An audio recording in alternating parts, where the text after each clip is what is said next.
This is your sign to go and explore one of the most breathtaking natural wonders in the Philippines. Kaya naman, Saan tayo today? hey Wanderers! Today ay share ko sa inyo ang ganap sa aming trip to Mount Pinatubo. Specifically located sa boundaries ng Zambales, Tarlac at Pampanga. Isa nga ito sa bucket list ko kaya naman samahan nyo akong i-explore ito. Sinundo na nga kami around 12 midnight and ayan, nag-start ng bumiyahe ang aming team. Hoy! Before 4 AM ay nakarating na kami sa trekking jump-off point dito sa Santa Juliana, Capas, Tarlac. Dito, kumpleto na ang lahat. May comfort rooms, shower area, may mga tindahan ng pagkain for breakfast and lunch, at pati mga hiking essentials like mask, hat, tungkod, tubig, at snacks. Kaya kung may nakalimutan ka, no worries. Pwede mo na yung bilhin dito. Nag-breakfast nga muna kami habang naghihintay sa aming 4x4 ride papunta sa crater. By the way, thanks to Miss Tricia Sevilla for this less hassle tour. Ang cute nga nitong nabili kong tungkod, may special sulat pa. Very memorable. After that, nag-register kami at binigyan ng orientation tungkol sa activity. Siyempre, safety first. At exactly 5:30 AM, dumating na ang aming 4x4 vehicles. And this is it. Magsisimula na ang adventure. Sama na rin nga ito sa in-avail naming tour package with tour guide. Habang bumabiyahe, napaisip nga ako, sa movie ko lang to nakikita dati. Ngayon, na-experience ko na. Ay, iba yun. Kaya naman, thank you Lord for this moment. Grabe ang scenery sa daan. Bumpy ride, mabato, maalikabok, may mga tubig na tatawirin pero sobrang worth it. Bonus pa ang sunrise na unti-unting sumisilip habang nasa biyahe kami. Ang ganda!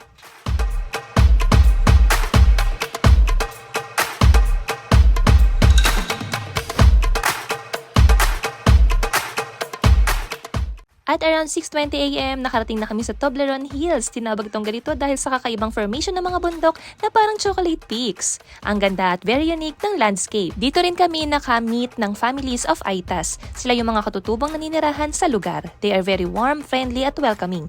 Isa itong paalala kung gaano kayaman ang kultura at kasaysayan ng lugar. After this stop, tuloy na ulit ang biyahe papunta sa starting point ng trek. Nakaka-amaze talaga ang formation ng mga bundok at yung malinaw na tubig dinaraanan namin.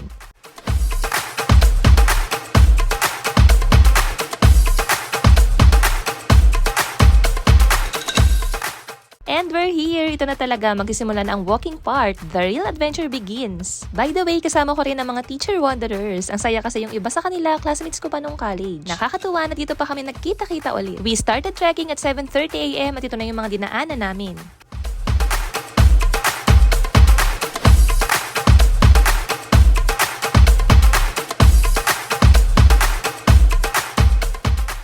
Along the way, may mga tindahan din na madadaanan. May mga ihaw-ihaw, may inasal at may Andy Rice pa nga. Ay, hindi ka talaga magugutom dito. May mga stopover dins for rest, kaya manageable ang hike kahit beginner ka. Habang papalapit ka sa destination, makakakita ka ng mga signage. At kapag nakita mo na yung hagdan-hagdan best, naku, malapit ka na sa katotohanan.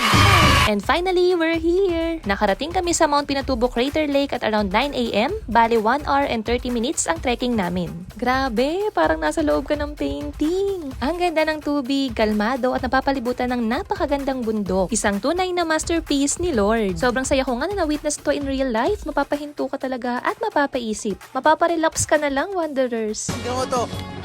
Wow. Alam mo ba sabi nila nung sumabog yan, galit na galit. Pero matapos yung ilabas yung galit niya, tignan mo naman. Ganda. A beautiful disaster.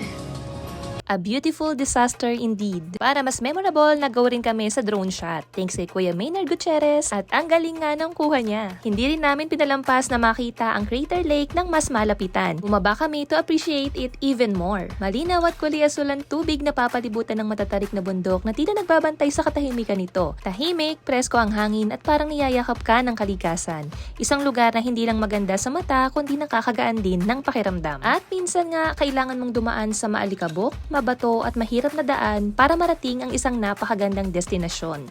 Tulad sa buhay, trust the process, enjoy the journey, at darating ka rin sa crater moment mo. After namin mag-explore, bumaba na rin kami, nag-ayos, nag-lunch, at umuwi na. And that's all for today, wanderers. If you're looking for your next adventure, this is it. Pack your bags, call your friends, at i-check mo na yung nasa bucket list mo. So alam nyo na, see you here, wanderers! Si Cherry Wonders, ito tara na, kain na. Mahilig gumala, cafe at kainan pa. Ayan, travel, food trip, budget friendly. Eat out, TikTok finds, Shopee, Lazada, slay your eyes. Sa bawat lakad may saya at kwento. Kasama